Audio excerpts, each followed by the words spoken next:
Alrighty, howdy, World of Tankers. This is Jim, aka Armorama, and I'm doing a replay videos of somebody I know who a very good player in the game. He's overseas. He plays on the EU server, so we're looking at Zvika Greengold here, who's part of the clan Heg, playing in his Hellcat. And he got some matchmaking I don't think he was too happy with in this match. As you can see, looking at the XVM stats and the WN6 ratings, which probably read a little differently over here than they do over there, because we use WN6 and I believe they use WN7. Might be wrong about that, but anyway. So you can see my friend is a 98, so he's pretty much a unicum, and the other players, the other team got a couple of high-end green level players. They're a 53 and a 75, which is pretty high up. Whereas his team got pretty much just middle-of-the-road players, which is actually good. I actually, looking at these are the ones that you don't get upset about, because if you have XVM and you don't read it right, or you read it maybe too literally, you've got essentially on this match nobody who's really excels above average per se, but then again a lot of them are in that 40-30s range, which is kind of typical. What you don't want obviously is the new ultra new players, the ones that are still playing down there in the 10s and 16s and 20s, which the other team got in abundance, as well as a mix of mid players there, and as well as the two upper average players they have. So anyways, just wanted to kind of point that out for people who hear about XVM. I know there's a lot of negative banter or chatter out there about XVM, how it ruins the game and so forth and so on. It can ruin your game if you kind of read it too closely, but this game, for example, I wouldn't have known which team would be the outcome or which would generally be the victor, and I won't spoil the surprise, but let's go ahead and watch Zvika Greengold in his M18. The M18 is a very capable tank destroyer, and when in the right hands it can do a lot, as we are about to see. It's one of my first kind of favorite tanks in the game. As I was playing up the American tank destroyer line, I got to this tank. Well, I got to the T-49, and I really like the T-49. But that ultra slow turret motion on the T-49 just really when I got this tank and an even better gun, the 90mm gun, I was in seventh heaven. All right, so well let's call him ZG. ZG moves up to the top of the hill here, which is a very good scouting position, or a good position for tank destroyers, especially the turreted variety, because you can poke around these rocks and get some good shots. And he's waiting for that typical pass there, where the one flank of the enemy team will come through this pass or go around it. It kind of varies obviously from game to game. You need to be fluid and essentially pick the right cues there on the battlefield using your mini-map, which will only make the mini-map a little larger. So you can see that a Indian Panzer and E-25 have been spotted coming up the extreme northern flank. And this E-25 probably was trying to essentially grab this position and stay in hiding, but he didn't quite get there fast enough. And being that he got there at that time, I think he must have gotten delayed. Either he didn't take off right away, or he potentially started going somewhere else and then went back. So you can see ZG got a really good hit there on the T-44. And he just looked like it might have been ammo racked, but I couldn't tell. We've lost the track. He's not happy with the way the game's progressing, so just keep watching here. Probably his team play. The thing is, when you're playing the game, even for a long time or a short time, doesn't matter. But you obviously play it a little bit more strategically, sound like a player with his stats. It's easy to get kind of frustrated if your team is essentially doing all the wrong things. But you should soldier on and just do the best you can do. I mean, essentially, if you fall apart and get all angry and just get all emotional about it, then the likelihood is you're going to start making poor decisions, poor choices, maybe miss a few shots here or there. I've noticed that, at least with myself, the way I play. If I tend to get emotional, I do poorly. If I get completely kind of detached and I'm just doing it step 1, step 2, step 3 kind of thing, or just going along that whole how it needs to essentially go down to be the best play you can make, the best series of shots and so forth, maneuverings. He's doing the right thing here, though. He's got a couple of factors going for him. He probably is back far enough from this bush. He's staying concealed, and he's using a lot of APCR in this round. I keep forgetting to note how many APCR rounds he has to start, but I believe he is essentially using a lot of them. That will also lead to frustration, by the way. If those APCR rounds don't connect, I've discovered it's the fastest way to get me rather disgruntled in a game is if I start wasting a lot of expensive ammo on shots that don't have any effect.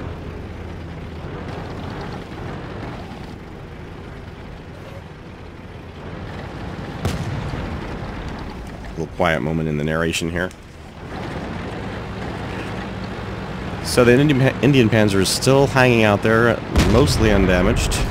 Well, about half damaged. But now he's paying the price for sitting out there in the open. Not a good thing to do. Just barely missed that potential, at least last couple of shots there on the Indian Panzer for the M18 if he can connect.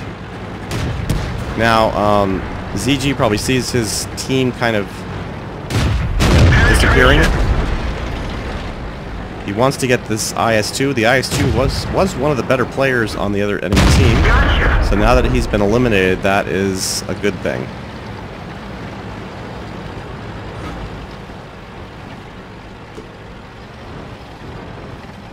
See if I can switch out the icon. So we can see that the Tiger II is left. The T-34, which has gotten 2 kills, and another T-34 with 1 kill. Now, here again, that 53 WN6 player hasn't even scored a kill. That doesn't mean he hasn't scored 3,000 damage, but he took a bit of damage going down that hill. But he wants this Indian Panzer. And he gets a good shot, lights him on fire, and does him in.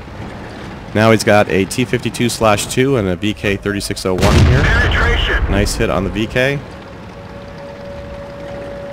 Now, of course, the alarm bell's going off. He's probably hoping that VK-3002D on his team over there can reset. This is where you're really relying on your team. You know, you're keeping these other players from essentially coming up behind you and flanking you. This T-52, T-25-2 anyways.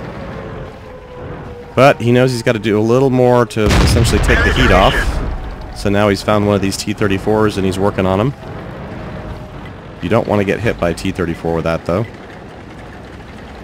ZG's done pretty good. I mean, he's really only taken 1 hit to the M18 at this point. And these are fragile tanks for the most part. You can't just go in and go head-to-head against a T-34. So now he's worried. The cap's not resetting, so he's going to start... He's moving towards the cap. I don't know what that T-34 is doing, essentially with his front away from the enemy cap zone. That's odd. There wasn't anybody over there on the other side of the hill, at least that I saw. So at this point, ZG's got 4 kills. He's one of 3 remaining players, and the team has 6 players, so it's 6-3. And he takes a really unlucky shot there by the Tiger, and that was it. So a rather disappointing game. As you'll see from the stats, it's quite a story. Okay, here's the stats screen for that battle we just watched. You can see he got 61,000 credits, 1356 in experience on a loss. That's just, let's take a look. So he did 3,683 damage in an M18, 4 kills, 904 base experience, and then with premium, that added up to 1356. But yeah, I mean, he shot a whole lot of APCR, 46,000, but he still made with a premium count, he made 9,385, even on a loss. Pretty amazing. I mean, 18 shots fired, 15 direct hits, and 14 penetrations. So, you know, you certainly can't fault him on this game. Potentially the only thing I could say is maybe head to the cap zone sooner, but because essentially he was relying on his team there to do it, or his... I'm not sure what the status was. I forgot to watch the status of his platoon mate. Maybe he was expecting his platoon mate to be over there helping him and was in verbal contact with him. Okay, we've got another battle. This one's in Ruinberg, and this time he's in his Hetzer. And this one also looking player-wise, I mean, you can see CG is really the dominant player in this game. There's a Panzer 1C on the other enemy team that's a 47 WN6, but he's a 98. But I mean, again, I've seen these stats. If your team can't hold up a little bit of the battle, even in this scenario, there's no way that one tank is going to kill 15 without help from his team. So I want to kind of, maybe that's obvious to most people, but some people seem to think, oh my God, he's a Unicum player. He should win every battle. Well, it's not going to happen. In fact, it's not even going to happen to the point where you always do well in a battle. There's always that percentage chance at the beginning of the battle, essentially, that you could get tracked at the wrong inopportune time, or 3 players could come out of a weird place that you didn't expect them to be, and essentially, you might be near on your own, or even with another teammate or something, and they're just in higher tier tanks than you, and so like right at that beginning opening part of the battle, you're just done. Everybody who plays this game should play it on the idea that essentially some battles some matches you're just gonna lose, and that's the way real conflict is, real war is. You can't win a battle every time, but you do have to essentially do the best you can do in each battle. So right away he gets again, that was the kind of thing I was talking about. So here that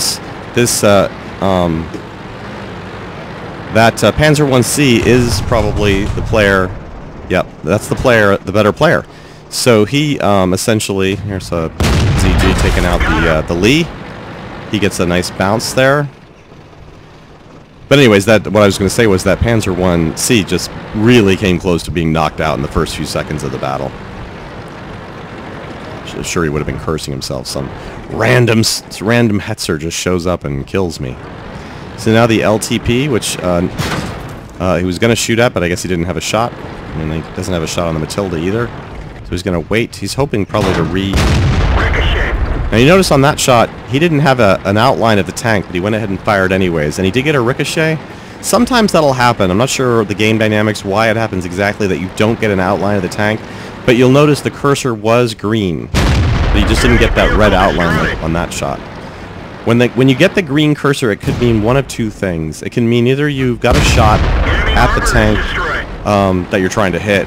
It could also mean you have a shot at an enemy, at a wreck, essentially, a tank that may have already been destroyed there. Now, I think in that scenario, ZG knew there was no tank there because he hadn't killed anything there yet, and it's probably his teammates hadn't either.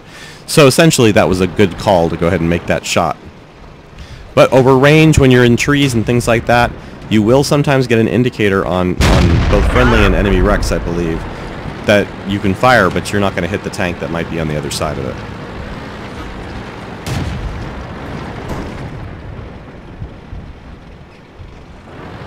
So now he's up to 4 kills. Now again, notice that he is firing heat on this gun. Pretty much 100%. He did bounce there. Matilda's an incredibly tough armored tank, especially its side armor, for the tier, being a tier 4. It's probably one of the best armored tier 4s in the game, to be honest. Especially in terms of mobility and such. But this Hetzer with premium ammo, I mean, literally, you just, you see one of these things with this little short stubby gun on it, and he's taking a long time to fire like this, you better try as hard as you can to either close the distance and get around him, if you can, or get the hell to cover, because you're probably going to be dead unless unless the player's just really, really bad aim.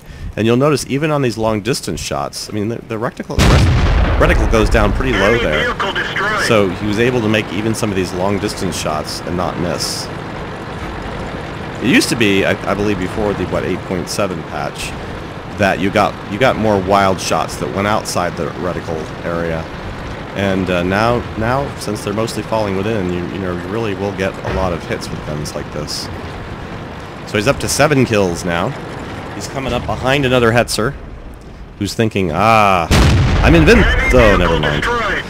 So now we're up to 8. So remember everything I was saying there about the beginning of the game and that the Unicum player can't kill everybody? Well, okay. Well, in this match, he pretty much could. Now look at this. Look at what this noob. I mean, I actually want to back this up and show that this is the kind of play that you do not want to see, or that as a regular player you just. Enemy vehicle destroyed. Okay, so this is where he's turned around. Now watch this M3 Lee. Watch. Number one. Oh, sorry.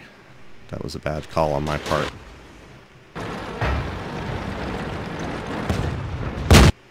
Armor's destroyed.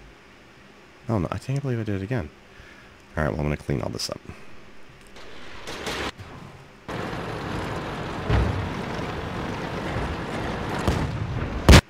Enemy vehicle destroyed. Okay, so this is what I was trying to point out. So you have this Lee, right? Now he's tunnel visioning towards over here, I guess maybe to get over here. Here's the Hetzer, who really, you know, I mean, I know ZG probably was not tunnel visioning, but he didn't expect this. He didn't expect this Lee to essentially do this. I mean, look, he's ramming him. Then he just keeps going like, oh, I'm ramming into a tank, I'll just keep going. And now he stops, and now he starts rotating around. He's trying to rotate around, and he's blocking him from making his shot. I mean, that is like ultimate noob behavior. Zoom out. If you're this Lee, you zoom out, you see where the heck you are, and you go on from there. I mean, this is just dumb. In fact, normally when you're playing, you should not be zoomed all the way in. You should be, you know, unless you're taking a shot, like a long-distance shot, you should be zoomed out. Probably as far as you can zoom out, to be honest. There is a mod, actually, to zoom on. That was just an AFK. In fact, two of those maybe have AFKs. Those AFKs may have actually... No, the one wasn't, but maybe the one inside was. So let's take a look at the stats on this one. Okay, so here's the stats screen for the battle in Ruinberg we just watched. And before you jump the gun, that 344,067 does not involve a special event, the 300,000 event. That is 344,000 for killing 10 tanks, getting Top Gun, getting Sniper. 3,788 experience. It was, I believe, a ×2. It was. But again, 300 without premium, he would have gotten 229,000. Even without premium, he would have netted 180,000 on this game.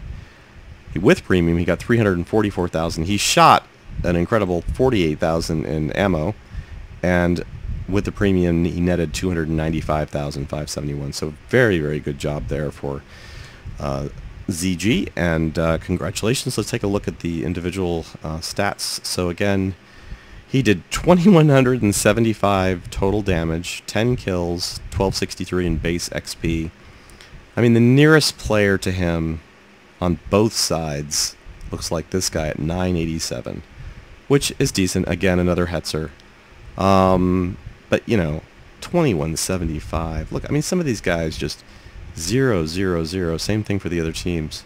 Again, they're learning to play the game. I'm not going to, you know, hold that against them. But, you know, wow, just a huge win there in the Hetzer for Zvika Greengold. Okay, so this is a battle on Abbey, and as you can see, player-wise, again, he's not on a great team here. The other team looks like they've gotten a little bit, you know, bigger cut of decent players. Of course, he's being the highest-rated player on the other side.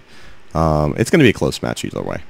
Some of these dash players too are unknowns. They could be players that recently bought these tanks and therefore stats aren't showing up, or they could be doing something nefarious to hide their stats. I'm not quite sure. Time to roll out. But he's playing in his T-49, which again is the American Tier 5 tank destroyer. Very capable tank destroyers. One of the few tank destroyers, or one of the few lower tier tanks I actually kept myself and keep a decent crew in. Not sure the crew that he has on this one. I'll have to watch to see if he has Sixth Sense or anything like that. Looks like they got a bad platoon match here, but they got a well, it's just a stupid platooning match with a Tier 4 and a Tier 1. So they definitely have a disadvantage there because they they have essentially that NC-31 Tier 1 that's not really going to be able to do much. What is an NC-31? I'm not even sure. Is that a special premium tank? Alright, well, moving forward. He decides to take some risks here. If you'll notice, he's on the extreme, well, not the extreme, but he's on the western side flank. He's trying to get some shots on these guys when he gets a nice shot on the Jagdpanther 4 there. Or the Jagdpanther 2, as they say, you know, in some of the European guys, which I think is kind of cool to pronounce the 4 in German. The M7's pushed up past him now and has not detected anyone yet. So they got lucky, essentially, that the enemy team didn't send anybody up here, because normally if you sit up here like this and you don't have some teammates to protect you, you're going to have a neighbor behind you, an unfriendly enemy neighbor behind you. A lot of unlucky shots there, I have to admit. Knowing his stats, he must have been cursing that so many of those shots seemed to just either not go where he aimed them or went awry. Now he does have some unfriendly neighbors. This is what I'm talking about. Somehow the M7 managed to go around these guys and completely missed him.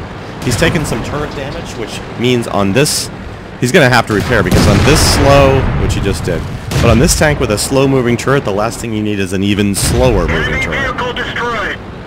Takes out the T-34 there, a nice shot. Now he's got a shot on the side of his Stug. And he takes a few nice shots on him. I think he was blocked there. Now the Stug's gone. He keeps firing. He knows the Stug is likely right there. Unfortunately, the Stug probably just hit him. Now he's working on these guys over here. And again, notice that he is far enough back from these bushes. He shouldn't have to worry about being spotted unless an enemy tank were to come around here or something and spot him close up. So he's taken out one tank, the T-34, but nothing else. Got a total of 826 damage so far. He sees that the cap is being threatened. The Arty's over there at an Su-85, which just bought it. So now essentially it's just the Arty and 3 other tanks. The nice thing about the T-49 is very mobile, so you can move around the battlefield quite quickly. Notice how he repositioned and got here very fast. So he's going to go ahead and try to engage this M5. Again, an unlucky miss shot, unlucky couple of miss shots there. Now he's got to move up to the bushes and actually see through and respot. And he's going to be detected now when he fires. Enemy is hit. There's always a question of whether you should pull back first and fire. He was dealing with a Panzer 4 with a derp gun there, so luckily that derp gun, he didn't give him time to really aim very well. Completely misfired. Now he's got to reset the cap. So he's moving up. There are two tanks on the cap. Now there's only one. One's moved away. That T-34. Another T-34. Type T-34. Excuse me. So he decides to shoot that obstruction out of the way because he knew likely there was something behind it. So he's trying to take some quick clutch shots here at the M5, and he got the last one there and reset. So now we don't have to worry about the countdown for a little bit. He really wants to get this Type because essentially the Type should probably move in on him. This is the mistake that a lot of players make playing against tank destroyers. Remember, this tank is a very slow turret traverse and not that fast of a tank traverse. So it would be, you might have to take a shot, but it's better than that. And so, you know, while he was firing at that M5, that was the chance for the Type T-34 to move up and essentially get behind the T-49. But he didn't do that, so therefore he paid the price. Alright, so ZG is up to 4 kills now. And we've got 2 tanks left, the M6 and a very formidable AT-2. Not a tank you would want to try to take on with pretty much any Tier 5. But with enough premium armor, with enough premium armor, yes, premium armor will do it. No, with enough premium ammo, you might be able to do it in AT-2. Unfortunately for ZG, he's only got 2 shots left. So he's probably cursing himself that he didn't maybe take a few more shots now with the regular AP and leave the premium for this guy. I'm a little surprised he's shooting him here. He's getting some lucky shots, but I would have either gone for the back engine or for that commander's cupola, which really is a difficult shot, but you're pretty much guaranteed if you hit it, you're going to penetrate. Penetration. But he does decide wisely to move to the M6 now. Also a tank not to be screwed with. I mean, this is a formidable Penetration. tier 6 tank. But unfortunately, he must have tracked... It doesn't look like he's tracked him, but he just sat there, essentially. I guess because the KV-1 was down there, he was probably taking shots at it. So now it's a question of how to go at the AT-2. Now, of course, the best scenario would be to, again, get behind the AT-2. He's a fixed gun tank destroyer that is very slow moving. Pretty quick firing if you have a good crew and everything, but very slow moving.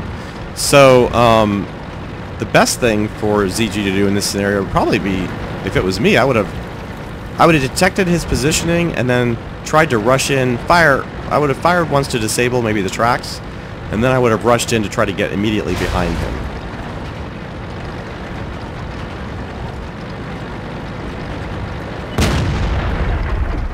And luckily he's able to essentially, he knows he's behind him, so he's essentially able to just put in a few shots, do him in, and there he goes, Top Gun, and the win.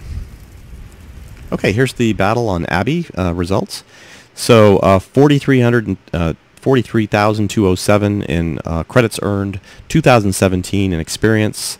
This was not a ×2, so that's a lot actually. And of course, a Top Gun award and a Defender award for stopping that cap at his own base cap. You know, look at the slew of stuff that he essentially attacked and either destroyed. I mean, these are all his kills: a T-34, an M6, an AT-2, a Panzerkampfwagen 4. He did only 118 on that Jagdpanzer 4. That Jagdpanzer 4 was pretty lucky, actually. There were a couple of shots there that either should have caught him on fire or a couple of other outcomes. Stug 3, he got those shots on. Somebody else killed, obviously. The M5A1, he did some decent damage on. And that Type T-34. The individual team scores, he did 24-31 in total damage, 6 kills, of course, and 13-45. So, I mean, there were other decent players on the other team, the Su-85, and the Type T-34, actually, and the AT-2 had done pretty well. All those guys had done well. The M6 was an obvious noob, doing only 19 damage the entire game. How do you do 19 damage? 4 shots, 3 direct hits, 1 HE. He's firing HE, so he's firing HE, and he did a total of 19 damage. Wow. Okay, well, that's go to the detail report here. Again, he did shoot a lot of APCR, probably more than he needed to. The penetration on that T-49 gun is actually very good. And other than the AT-2, I'm not sure there would have been too many of those other shots, especially on like the side of a Stug and so forth, that you would need APCR for. So maybe scold ZG a little bit on that. That was a lot of APCR to fire. He could have made more. He could have, or I should say, he could have lost less and actually made money in that scenario. So, but I want to thank him for sending in those game replays. I hope you guys enjoyed it, watching somebody else play besides me. And you know, I will accept replays if you guys have some what you think are pretty cool matches or whatever, and you want to send them in. You can send them in to me. You can reach me at you can email them to publisher@pcwarmachine.com, and I'll be happy to look them over and maybe put them up on the channel. Thanks for watching.